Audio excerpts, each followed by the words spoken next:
So as we spoke about in the previous video, we're trying to understand the scriptures. We're trying to understand them as the revelation of God.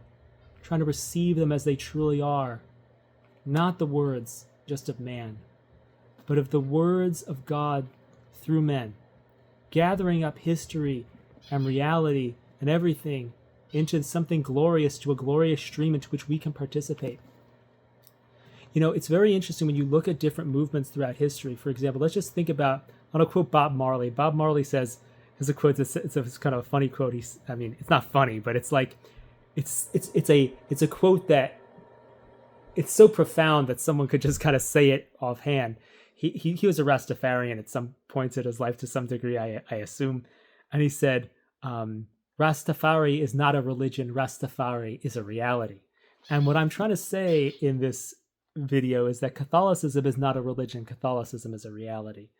And that's what I'm trying to say. And it's very interesting. The Rastafarian movement is very interesting because you see the way in which the Rastafarians saw their experience of slavery and oppression in the Caribbean as a reflection of the Israelite slavery. And that's exactly what's supposed to happen. We're not in the Christian tradition transcending our story in the same way that we do when we are in the Buddhist tradition or in the New Age spirituality. We're not leaving our story behind. We are making our life become part of the story of God. Through the symbolic means, the sacramental means that God has given us to enter into that story, enter into the dance of the reconciliation of all things that he participates in, that Christ gives us. It's not that I'm saying it like that only Christ does this. I'm not saying that arbitrarily or triumphantly. I'm saying this actually. I'm saying that the Catholic faith is actually the only way of bringing everything together. Not because it's easy, not because there's not 1,000 objections you might have to it, not because that moral teaching seems complicated and strange, that doesn't seem to gel, that can't be right. Like, all right, there's 1,000 objections, but the thing that we're going to see in this, please just bear with me that this is the struggle that I've been through, and I believe that what I'm going to share with you is going to show you things that are really beautiful, and eventually, it's going to be hard. There's things that even now, like even because of some of the things that I believe it's going to make problems for me in my life. To really believe this, probably make problems for you. I mean, you're not going to sound smart. You're going to sound stupid sometimes. People are going to think you're an idiot to believe in this. People are going to think, oh, you're dumb. You believe in Noah's Ark. You're dumb. You believe in a virgin birth. You're dumb. You believe someone rose from the dead. You're dumb. What do you think about Jonah and the whale? You think there were two people at the beginning? What's wrong with you? And people are going to say that to you. It's hard. It's real. This is real life. And so, so we need to face life. We need to face what it's about. And the thing is, like, if this is true, it's going to do something for you that's amazing. Because what it's going to do is it's going to show you all of reality in a way that, it says in the scripture that says, God, reveals, he conceals things from the wise and shows it to little ones. And I want to tell you something really interesting about, we talked in the previous video about the birth of Jesus. And there's a church in the Holy Land, which is the Church of the Nativity. And the Church of the Nativity has a really low door, and you have to kind of bow down to go into it. It's really low. And that's what the Christian tradition is like. We have to bow down to get into it. But once we go inside into the church, it's like, whoa, really complicated artwork and all this stuff and complicated rituals and lots of theology and all this stuff that's really profound and deep. But you got to look small and dumb to go inside. And then it unlocks the pattern of reality. That's the thing, is like the barrier is the fact that we have all these conditioned ways. We have all these meta-narratives. We have all these scientific meta-narratives. We have all these, whatever they are, spiritual meta-narratives, whether about the evolution of consciousness. We have all these different levels of, meditation ideas. We have all these baggages that we bring in from science and spirituality that we bring in there.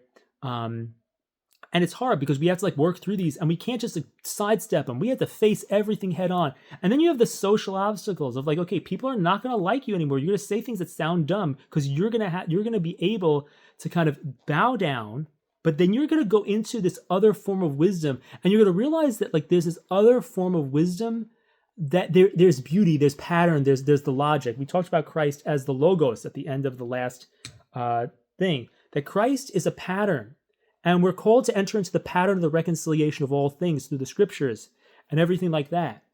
And we are called to have that mind the mind that was in Christ. We're supposed to have that mind in us. And that's what this is really all about. So I think it's just such a beautiful thing. And I really want us today to kind of explore some other angles. And I think where we're going to go now is something really important, because I feel like if we don't understand the purpose of Christianity, we're not going to be able to understand the Bible. We're not going to say, what is this about? And the whole point of Christianity is that you become another incarnation of the Word. That means is you look like him. He is the Logos. He is the pattern. He's the blueprint. You're going to be another one of those.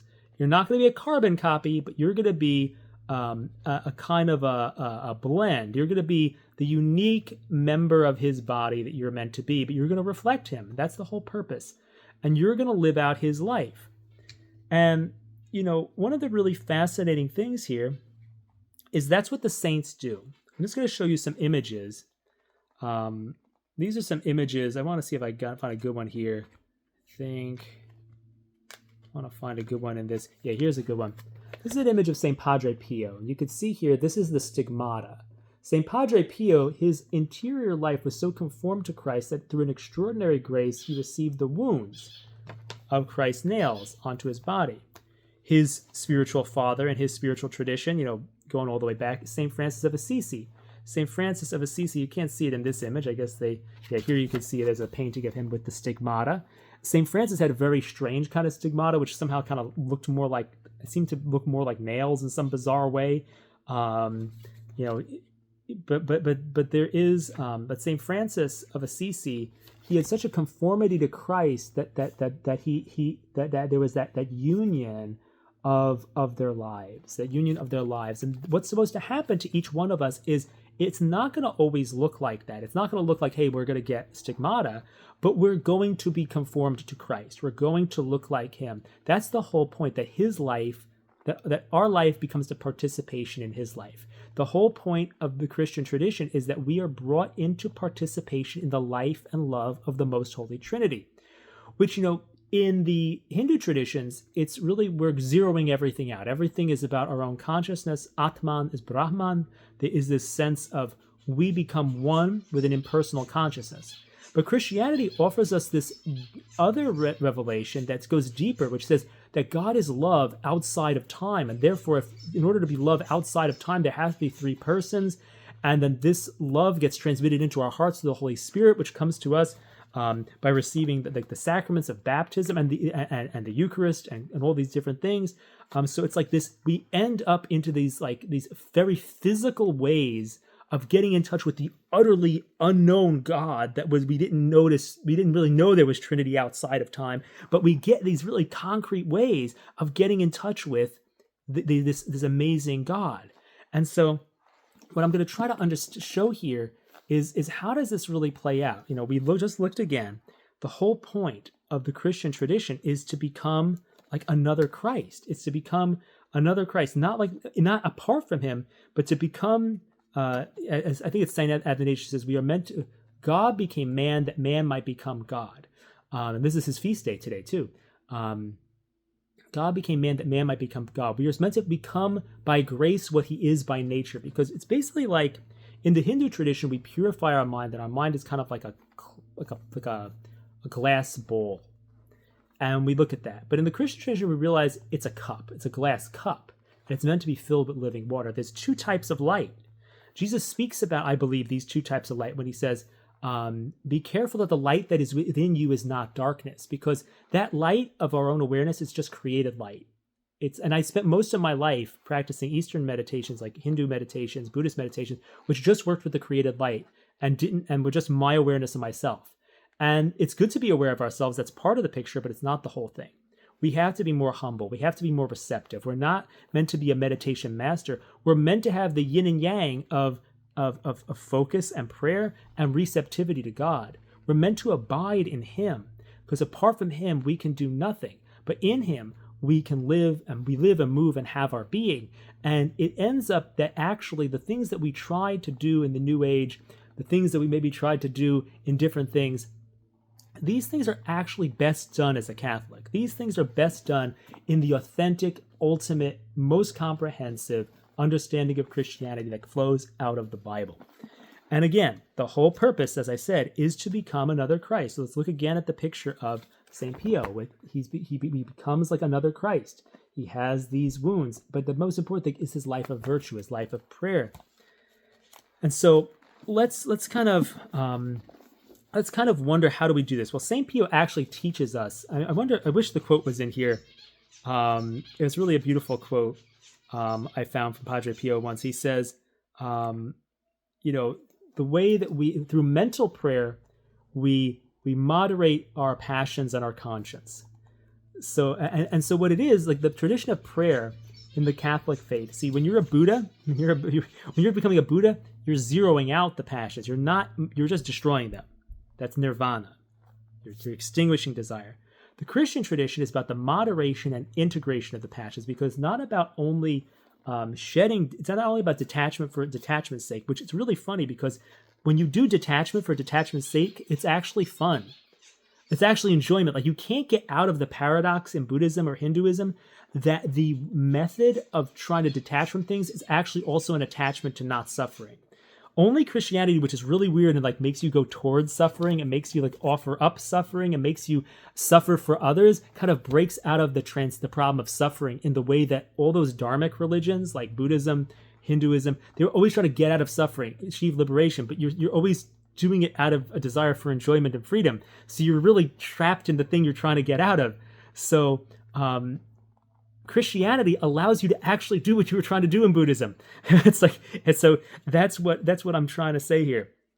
And you do it better. You're trying to, and so because you're doing it out of love. You're detaching from the world to attach to God, not the other way around.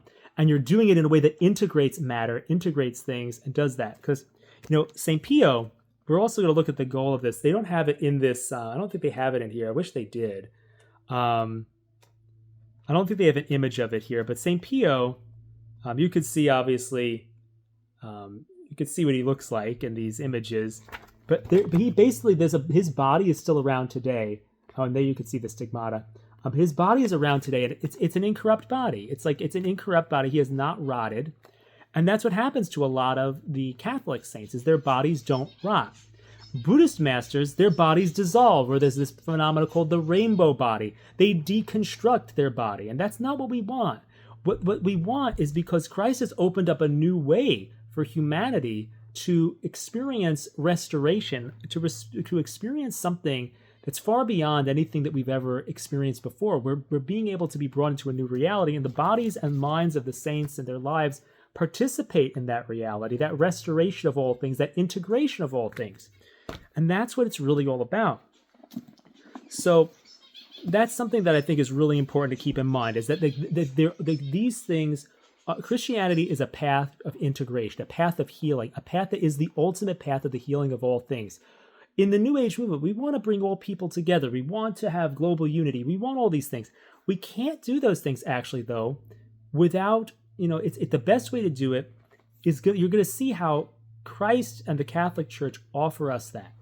And so what I want to do is I want to kind of, I think what I'll do here is I'm going to pause it because, I think I'll pause it, or either that, because there's so many bits and pieces here that I want to share, so many different images.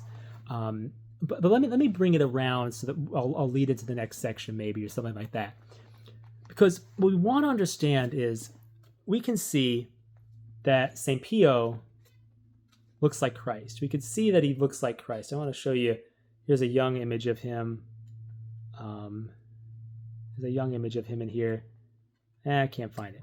But the thing is, because he looks like, he becomes like Christ. He becomes like Christ. That's the whole point of the Christian life. But there's something really beautiful here. If you look at the artwork around St. Francis, like here's a little image of St. Francis talking to the birds. and we've mentioned, that Saint Padre Pio is in the tradition of Saint Francis, Capuchin Franciscan, meaning he has that's a type of outfit they wear. But here is Saint Francis, and he's talking to the birds. The Christian life is not only a conformity to Christ, but it's a restoration to Eden. It's not only a conformity to Christ, but it's a restoration to Eden. That's what it's about. And St. Francis of Assisi, he's a really beautiful example. Here he is. He's a really beautiful example of that restoration to Eden. Even in the Eastern Orthodox tradition, outside the bounds of the Catholic Church, there's folks like St. Seraphim of Sarov is an Eastern Orthodox saint who, he could kind of communicate with this bear. And, so it's like there's these times when all of a sudden creation responds to the transformation. Creation responds to the transformation. That it kind of goes back. We see a glimpse back to something more. We see, and so St. Padre Pio, like he had the ability to read souls. Like he could know what people were thinking. He could bilocate. There's stories like of him flying in the air during World War II, where he's like he's above, he's like projecting himself into the air. I mean, there's stuff. Padre Pio is like off the charts. He's a saint. Get to know him. He's great. But the thing is, like, these things blow out the bounds of reality, and so, but they point us to something really important, because the story, you saw Saint Francis. He's back in Eden, and his powers, so to speak, are Eden coming back alive in him. The life of God that we had is coming back. That's what's happening in the saints. Jesus is restoring to us. He said, their eyes were opened. We're eating the fruit of the tree of life again, and he is the fruit. We're coming back into relationship with him. We're learning to walk with him in the cool of the day. What does this mean? Why are these weird things happening? Why are like interdimensional things happening? Why are the rules of reality bending? Padre Pio even had a friend who was Father Deces, I think. And I think that's the only... there's speculation that Father Deces is actually on film bilocating at Padre Pio's funeral, because it's thought that he's somewhere else at that time helping some pilgrims, and they're both buddies, and he's just like, he's at his friend's funeral, he's walking right in front, and they're like, Father Deces was not supposed to be there. He's actually documented being somewhere else. But the thing is, like, how come like reality is not adding up? How come in the presence of these people, reality is not adding up? How come all of a sudden, because of his spiritual closeness with Christ, and look at the spiritual closeness, look at how he knows that this is Christ. Look at those eyes. He knows that's Jesus. He knows that's Jesus in the cup. He knows that's Jesus' blood. Look at that. How come, and here he is laughing. How come this can happen? How come like the bounds of reality don't match? How come it's not exactly, how come this is a world of miracles? What if this is like this world in the Bible? That's really an important question that we have to ask. And I think the thing is really important here. And let's I think I'm just going to keep going for a minute. If I have to pause it, I will. But are we going to get stigmata? Are we going to be like this? Are we certainly going to see miracles like this in our lives? Maybe not. Maybe we're not. So how do we deal with this? Well, I want to tell you another story. Not all saints are impressive like that. Here's 3 little shepherd children in Portugal. Nobody believed them. They're little people. Nobody's going to believe these little guys. 2 of them are saints. I think the other one's up for sainthood. What is this? This is the true story. This is the story of Fatima. In Fatima in Portugal, some amazing things happen. In Fatima, we get some of the biggest documentations of, these are photos of people watching the sun dance in the sky. These are photos of the sun moving, flying around in the sky. And this happened. There's a whole story of this. Yeah, here I love this picture. This is one of the famous ones that the people just look it up like, whoa, dude. This is said to be the largest public miracle since the parting of the Red Sea. And the thing is, look at it. There's a rebellion in our minds have, ooh, the parting of the Red Sea, it really happened? But hey, there's pictures right here of the sun dancing in the sky. The world doesn't work the way that we think it does. People make fun. It's like there's a lot of smart people out there. Lots of smart people. I don't deny anything that's data-wise in science. But we have to really. I spent a lot of time. I think I spent like 5 years studying various science-related subjects because it's so hard. It's so hard. How are we going to believe Genesis? How are we going to believe Exodus with archaeology? How are we going to believe Genesis with biology? How are we going to get this to work? Well, the thing is, you can't talk about these things. People think you're stupid. You can't. But the thing is that I believe when you start to see this, you start to have holes start to get poked in the story. You start to realize that this is not a completely scientific world. Science is true. There's a lot. All the data is true, but the thing is, like, some stuff gets a little fishy when the sun can be thrown around in the sky, and and the sun can kind of vroom, vroom, and it's beyond anyone's pay grade to understand how that happens.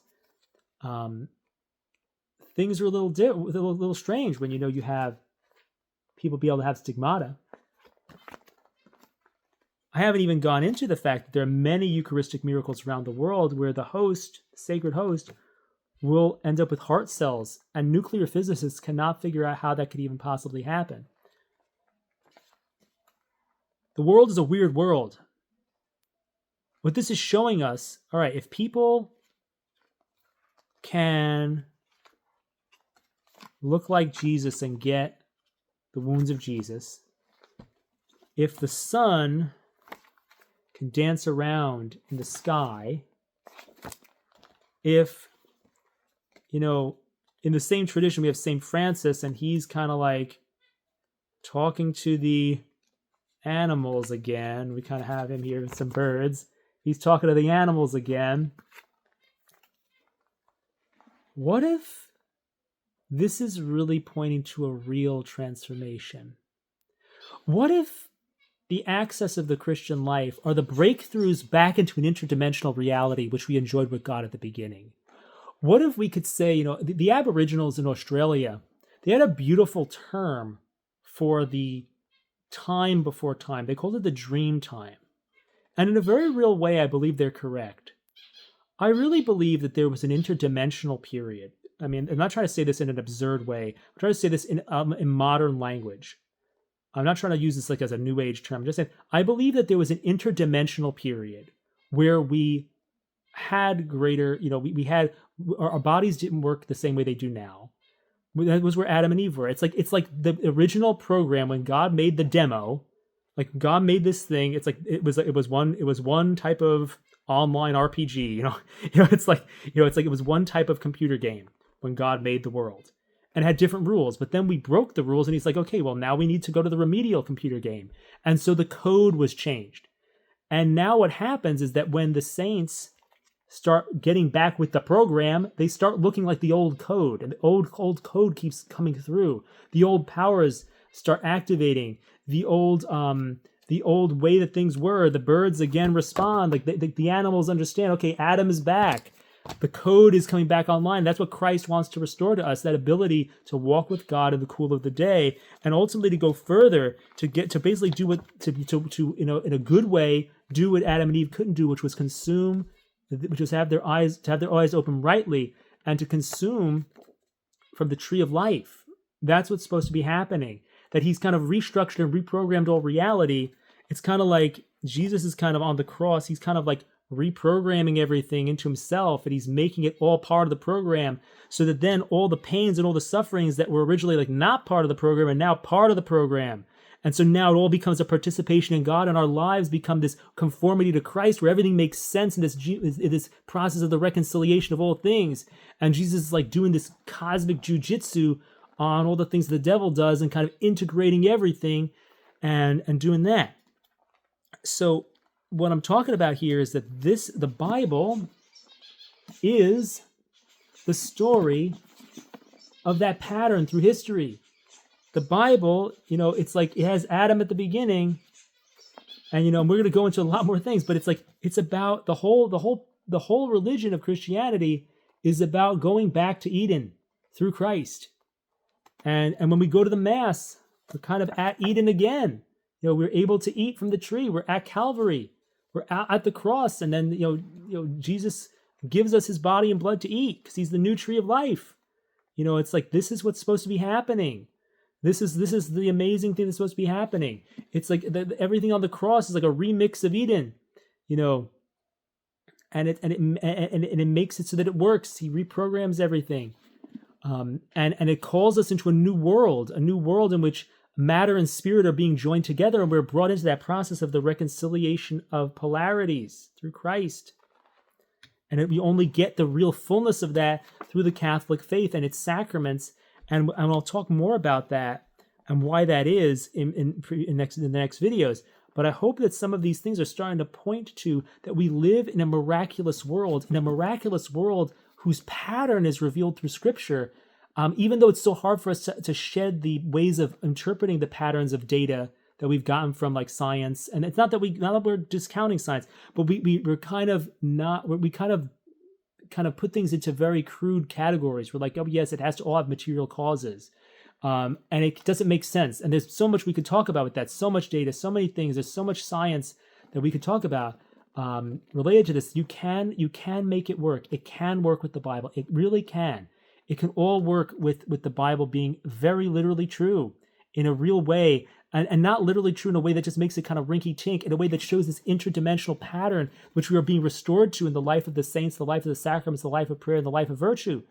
It's like this whole huge thing that we are being able to enter into this story which only this stream of Christianity allows us to enter into, this real way of reconciling all polarities.